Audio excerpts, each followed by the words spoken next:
Good morning అండి. Tea తాగొద్దని నిర్ణయించుకున్నాను ఈరోజు. ఎందుకున్నా అసలు చేత కావట్లేదు. అమూల్ పాల పౌడర్తో కొంచెం నేను టీ తీసుకున్నానండి. ఎందుకంటే చాలా రోజుల నుంచి టీ తాగట్లేదు.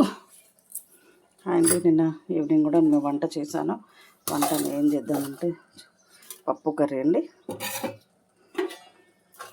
పప్పు పెట్టడం, చారు. టుడే మాది పప్పు చారు.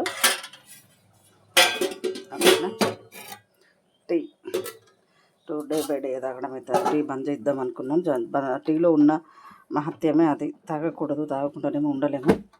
తాగద్దు. విషయం ఏంటంటే తాగకపోతే ఎంతో మంచిది. ఏదో అలవాటు చేసుకోండి మానడం అంటే డ్రింక్ చేసే వాళ్ళం కూడా మానండి అనడం ఇంతకేనేమో. అసలు ఏం చేత కావట్లేదు. ఇలా డల్గా ఉంది ప్రాణం. అందుకోసం కొంచెం టీ తాగేసి ఏదైనా పని చేసుకుందాం, కొంచెం కానీ రిలాక్స్ అవుతుందండి. ఓం నమో శుభమంగళవారం అండి. శుభోదయం. ఈరోజు తెలంగాణ ఆవిర్భావ దినోత్సవం సందర్భంగా చెప్పాలంటే చాలామంది కేసీఆర్ గారు మరొక గాంధీలాగా పోరాడి స్వతంత్రతను తీసుకొచ్చారు. ఇది నాకు చాలా బాగా నచ్చింది. ఏదైనా ప్రసంగాలప్పుడు మన స్పీచ్ ఇవ్వాలని అది అనుకునేదాన్ని, కానీ అట్లాంటి అవసరం మనకు రాలేదు. ఎందుకంటే చాలా పోరాడము. జయ జయ హే తెలంగాణ జననీ జయ కేతనం, ముక్కోటి గొంతుకుల ఒక్కటైన శుభదినం.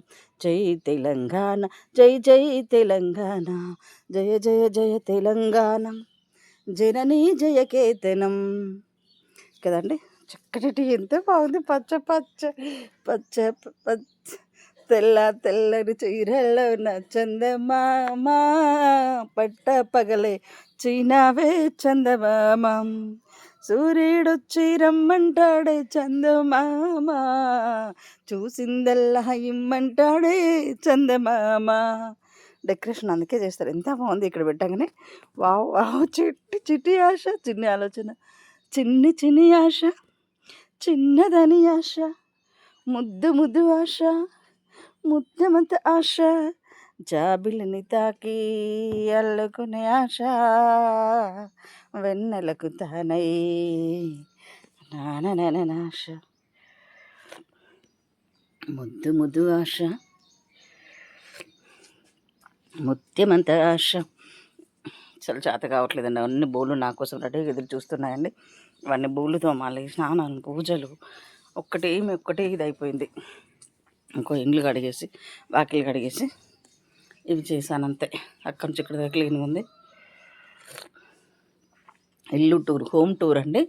ఎక్కడ చేసినా ఉడవదండి. ఈరోజు కొంచెం సెల్ఫ్ ఒక్క రూమ్లో ఒక సెల్ఫ్ తయారు చేశారు మా సారు. దేనికి సర్దుకోవడం. మాకు సామాన్లు ఎక్కువ ఉంటాయి కదండి. 4 పిల్లలు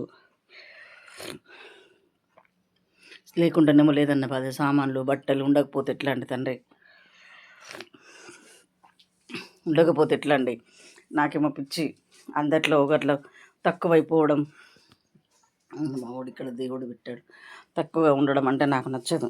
తక్కువ చూస్తున్నారంటే అస్సలు నచ్చదు. ఎందుకు తక్కువ చూడాలి?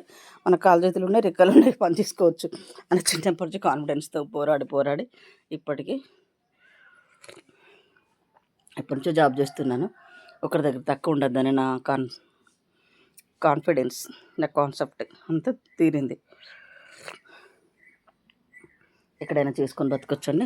Good morning.